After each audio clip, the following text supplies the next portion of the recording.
you talked earlier, reports are coming in that the Jets are interviewing former Panthers and Commanders coach Ron Rivera. Zach, what are your thoughts on Rivera as a potential head coach hire for the New York Jets? Yeah, it's an interesting one. I hadn't really considered him honestly when considering candidates and guys with experience. I kind of honestly assumed he was just retired because he'd been a coach for a long time. But he's interesting. He's a guy that's well respected in the league. He's had a lot of success. Maybe not so much in Washington. I think that was a hard situation to win in when he was there. Dan Snyder was still the owner for the most part. Um, and I think he's a better candidate than some of the options out there. But ultimately, this fan base is not going to be happy with Ron Rivera, with Rex Ryan. They need to aim higher. If you're hiring Ron Rivera, if you're hiring Rex Ryan, it's because you failed to hire all of these other top candidates, the Ben Johnsons, the Mike Vrabels, the Liam Cohens, Brian Flores, like the candidates like that. If they fail to land those guys, then you kind of have to settle for somebody who has experience building a culture, has experience winning. Ron Rivera, to me, is an example of that. I just don't think that it would necessarily rally the locals, and I'm curious to see how it would be received in the locker room. But Ron Rivera's he's generally a pretty good football coach, and you don't. It's hard to blame them for at least talking to him, is what I would say. And I wouldn't blame Rivera for 97 to 98% it went wrong in Washington. That was such a Yeah. dysfunctional disaster of a situation that he was enduring there towards the tail end of the Dan Snyder years. But I agree with Zach that this is not a hire that you want to. This is not going to ignite the fan base. This isn't going to make you believe in anyone. I don't think that Ron Rivera is a great head coach. I don't. What I do like the idea of, though, is getting Ron Rivera in this building in some sort of a role as a defensive coordinator, as an assistant head coach. I mean, he is somebody that is the epitome of culture. And Zach made a comment about potentially like the locker room.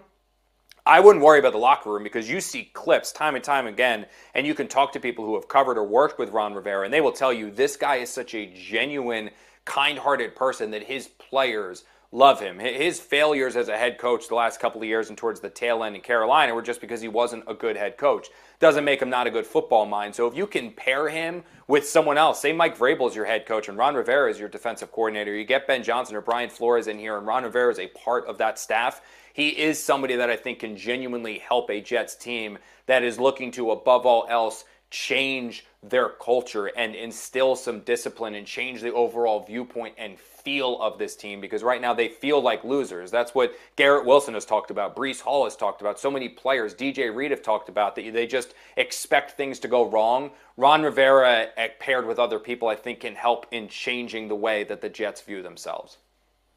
And Zach, you mentioned, everybody knows that the former Jets head coach Rex Ryan continues to throw his hat. Definitely wants this job.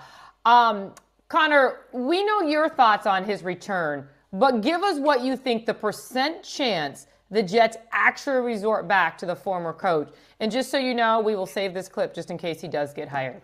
And I don't. That's why I'm like kind of again. You never know. Like you put Rex Ryan in a room with anybody, especially Woody Johnson, and I do believe that he is going to make a compelling argument that could convince somebody to hire him. Like I could absolutely, if anybody can stand in front of Woody and convince him to hire him, it's going to be Rex Ryan because he's going to kick in the door. He's going to sing all the right tunes. He's going to say everything that Woody wants to hear. But people, remember how it ended. Like, how many more times do I have to say this? Like, Rex Ryan, his first 2 years, he took the Jets to back-to-back AFC championship teams, not with his team. That was Eric Mangini's team. Once Rex Ryan got his fingerprints on this roster, that's when you saw guys like Jericho Cotchery being cast aside and Braylon Edwards being cast aside for people like Plaxico Burress and Derek Mason. He wrecked the culture that this team had built. Yes, he's the brash, rah-rah, emotional, fiery guy. He is going to give that initial jolt,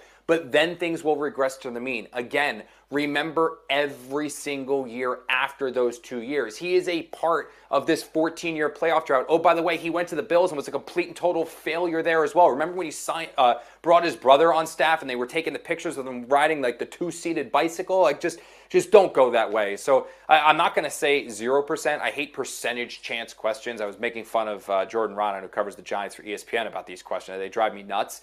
But, like, I do think there is still a chance that this happens because, again, you can't rule it out. When he's going to sit in front of Woody, he's going to sit in front of Brick and Jack, he's going to sit in front of all the people that are in that room and convince them that, like, just sing the right song. He is going to so sing the right song. It's just a matter if they can see past that. And I think there are enough very, very smart people within the Jets building. Jaime's one of them. Like, I think there are very, very smart people in that building that are going to see through it and be like, yeah, sounds good, but look at all this. Like, there are better options out there, certainly, than that.